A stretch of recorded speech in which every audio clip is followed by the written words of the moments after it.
Hi, and welcome back to Tuesdays with Tuesday. I'm Tuesday, and I write fantasy fiction under the name Mary E. Twomey. Today, we are reading the next chapter of my novel, Taste. This is book 1 in the 9-part Tearaway series. It is loosely based and inspired by Filipino folklore. So if you ever wanted to dive a little deeper and get to know about Filipino folklore, I highly recommend. It's incredibly interesting. So today we are in chapter 36. Get cozy. Chapter 36, Baby Bird. November, Vaughn whispered. I think I'm going to take off with your friend Katrina. I picked up my head to glance back at Vaughn over my shoulder, but didn't otherwise get up from my bed to greet him. I thought you were chatting up Rachel. Yeah, she called me honey halfway through. Too relationship-y, so I jumped ship. I was thinking of going home with Katrina. That all right? Totally cool, so long as you don't vamp out on her. Katrina's kind of the queen bee of the group. She likes to take the new guys for a test drive first. I can't believe Rachel actually got a first crack at you and blew her chance. You make me sound like a baseball card. I couldn't tell if Vaughn sounded amused or mildly offended. To them, that's exactly what you are. Enjoy being the shiny new toy. Oh, I intend to enjoy every bit of Katrina tonight. See you at 7 tomorrow morning. I rolled over, expecting him to leave when my back was to him. I didn't anticipate him sitting on the bed next to me, resting against my oak headboard as he resituated the spare pillow at his back. He ran his hand over my shoulder, and I could feel a small amount of melancholy lifting. Danny practically feeds Mary Ann like she's a baby bird. Am I supposed to do that for you? How about you don't ask me ludicrous questions, and I won't have to think of a clever way to tell you to never, ever suggest that idea to me ever again.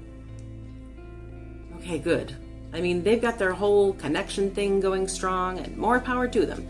But I don't want to have to keep track of how often a girl eats. You're off the hook. Thanks for this, though. It's been a long day, and don't tell Danny that I needed it. He seems like a gloater. Vaughn's hand on my shoulder felt right in a way no one's ever had before. It must have been the whole Omen-Reaper connection thing. Vaughn let silence fall for a few beats before speaking quietly. Danny told you I used to work as a prostitute. You aren't curious about that? You haven't been treating me any different today. I was expecting to be the leper. Do you want me to ask you about it? No. I don't like people knowing, but it seems to be the first thing my brother mentions. Danny's a tool. If you want to talk to me about it, you can. I'm not going to press you about something you didn't even tell me in the first place. It's your business. I'm here when you need to talk, and even if you don't. Thanks. Vaughn seemed relieved, exhaling tension I didn't realize he'd been carrying around. This party's stressing you out, yeah? Doesn't really seem like your friends know you all that well. I didn't know what to say to that, so I nodded. I'm 8 years younger than all of them, so they're not really sure what to do with me. They love Ollie and Allie, and I come with the package. They seem to like you well enough. Vaughn slid down on the mattress next to me, his hand brushing from my shoulder to my hip and back again as he spooned me. I normally didn't go in for the whole cuddling thing, but the pulling was a relief I couldn't afford to brush off. I deflated, letting out a tired sigh I'd been keeping in for who knows how long. Thanks, I'm fine. You don't have to baby bird me. They'll go home around 2. They always do.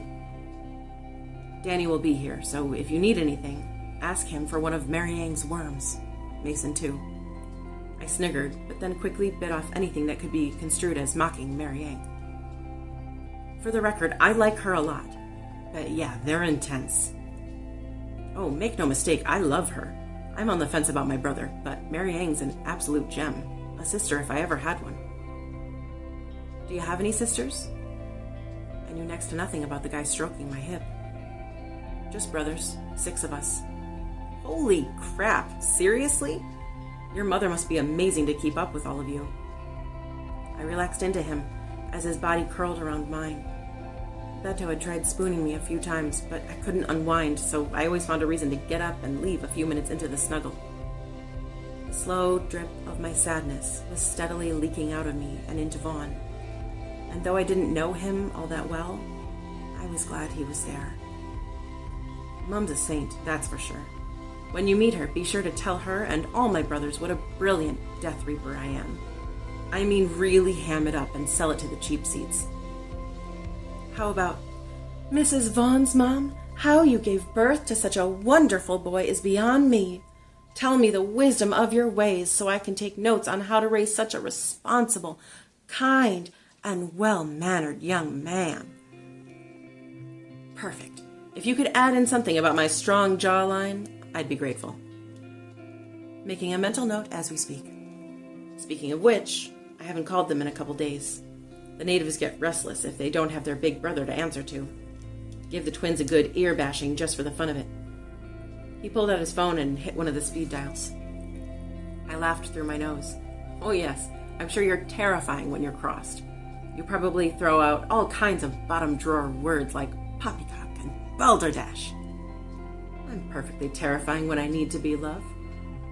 His hand rested on my hip while he waited for the call to connect. It was wrong how right his hand felt there. How easy this was all coming. Hey, Boston. How badly did you miss your dear older brother? Oh yeah? Up yours too. Vaughn laughed and settled into some mildly crude banter with his brother that relaxed him as his thumb mindlessly stroked the curve from my hip to my waist. When Vaughn switched to talking to the next brother, his tone shifted from trash-talking antagonizer to normal older brother. Pulling's not so bad. I'm hungry all the time, but I get to stare at a fiery little crumpet all day long, so there's nothing to complain about. Oh yes, very pretty. A 10 if I ever saw one. We shared a sweet smile when I rolled onto my back to shoot up a look of gratitude at him for the compliment. Pretty? The only compliments I usually got were about my work ethic, or gross ones about my body that weren't worth repeating. He talked with Boston's twin, named Bishop, a few more times about omen work before putting his brother on hold so he could talk to me. I have to use the bathroom. Entertain Bishop for a minute? My eyes widened that he was letting me into his world so easily and without any request on my end. I mean, so far they'd been infiltrating my world with no reciprocation expected. I carefully took Vaughn's phone and wiped it off, making sure to hold it half an inch from my face so I didn't get his mouth or ear germs on me. Ears were not always the cleanest area on a person, and I couldn't be sure about Vaughn's. Vaughn watched me with eyebrows furrowed as he stood next to the bed. Hello, this is October. Truly? You're the new omen? Lady October, it's an honor. The voice on the other end sounded like a more polite version of Vaughn, though that wasn't saying much. Oh, none of that Lady October nonsense. You're Vaughn's brother. With how much time I'll be spending with him during the workday, I'm sure we'll be old friends in no time. I caught Vaughn's smile that told me how grateful he was that I was making an effort with his family. I waved him out of the room so he could use the bathroom. Friends with the new omen? Wicked. Bishop called over his shoulder to his brother. Hey, boss, I'm friends with the new omen. That's right. Now who's king of the flat?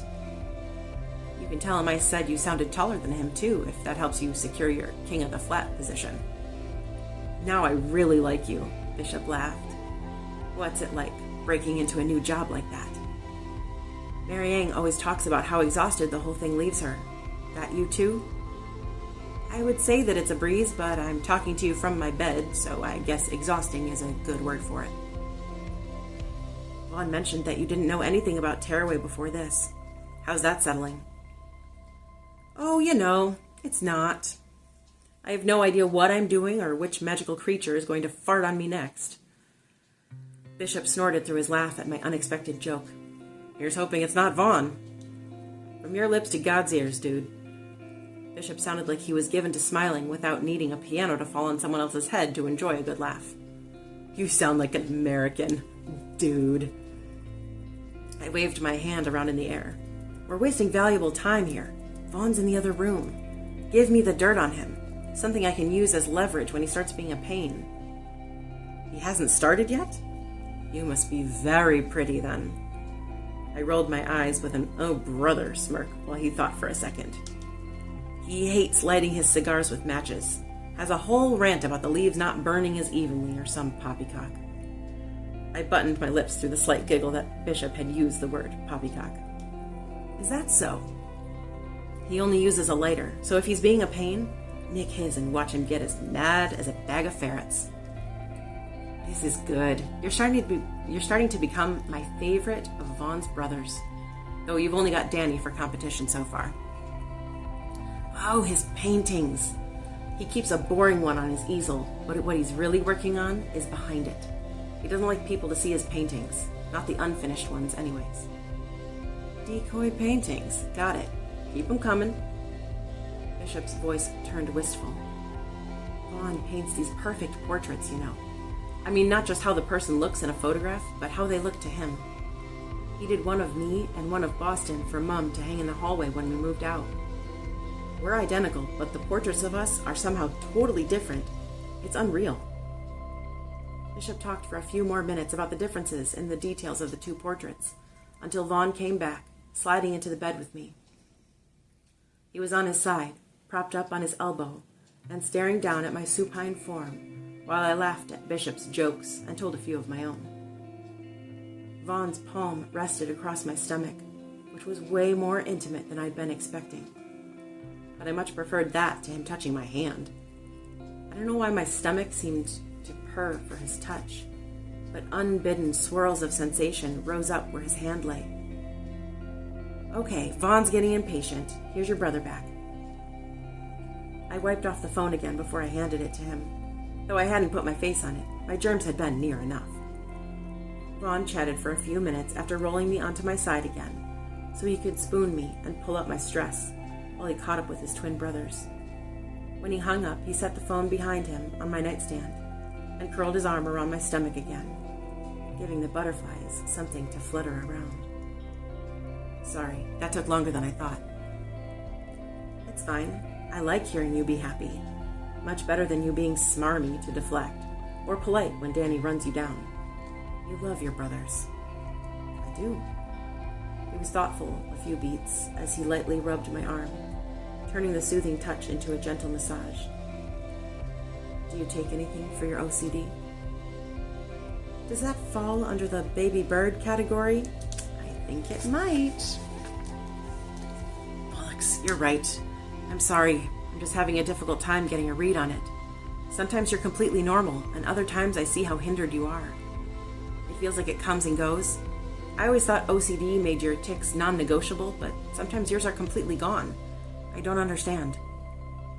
I bit down on my lower lip at the fact that I wasn't doing a perfect job at fending off the crazy. I'm amazing at faking normal. I do my best to keep myself functional. Sometimes I hit it on the nose, and other times I couldn't find normal with a roadmap. My voice quieted with the admission I didn't want to make. The pulling thing you and Mason do seems to be helping. Vaughn stroked my navel, making my eyelashes flutter involuntarily. This Omen Reaper bond is no joke. Sorry if I'm hovering. It just feels better when I'm near you. He buried his face in the pillow. I'm truly not trying to make a pass at you. That came out all wrong. I just meant that I finally understand why Danny gets anxious if he's away from Mary Ann too long. I think I'm calming myself down more than I am you. Push me off the bed if I'm a bother. I honestly don't understand what I'm doing anymore. I waited a few beats to make sure his stammering was over. No, I get it. If you could do me a favor and not be close in public, though, I'd appreciate it. This right here, not normal for me. And I don't want my friends to think I'm throwing myself at the new hottie, or that any of the guys out there are welcome to come lie in my bed next to me. My bedroom is off limits to them. This is my one safe place, and I don't like them in it. Maybe that was mean, but it was the only thing I insisted on. I completely understand. I don't want Katrina thinking I'm going to hold her like this tonight either. Unrealistic expectations. You're turning me from a sex king into a cuddler, and I'd rather keep that little secret behind closed doors. reached behind me and stroked his cheek, proud of myself for ignoring the germs. Well, for what it's worth, you look like the type to go all night, Cuddle King. I'll keep this part of you all to myself, any day. He kissed the back of my shoulder, sending goosebumps down my spine. What were we talking about? Right, your OCD. It's fine. It's manageable. I made it through all that mud and tearaway, didn't I? I sighed, relaxing into the cuddle he was very free with. Look, everyone out there either calls me kid or bait. If you want this to work, you can't treat me like I'm a child. I've got enough of that going on. I can handle myself and take my own meds. Understood. He sniggered softly and started rubbing my bicep with gentle fingers and steady pressure. Bait? That's brilliant. I reached for an abrupt change of topic. By the way, Katrina's thing is to steal one pair of underwear from each guy she sleeps with to add to her collection. I hope you brought a spare. Ah, a challenge. Thanks for the heads up. That feels awesome, by the way, I said of the massage. I'd never had one before, and though my natural distrust of touch ran deep, Vaughn was learning whatever loophole existed that let the therapeutic contact be possible for me. Despite everything, I was grateful for him in that moment. I'll be sure to send an A+ rating to your supervisor or whoever. You're like a ball of tension. I'm fine. Do you have $1? He asked. Sure, but not for you. Why? I'm buying you a jar. Every time you say I'm fine, you have to put $1 in the denial jar. Well, that goes double for you every time you say something sleazy. Are you having a laugh? Nobody's that rich. We chuckled together, and I felt infinitely better than I had before he laid down with me. You think you'll be able to sleep tonight? That's the thing about nighttime. I'll be fine. He squeezed my hip as he pressed another kiss to the back of my shoulder, and I smiled despite myself as goosebumps broke out on my arms. That's $2, love. That brings us to the end of chapter 36.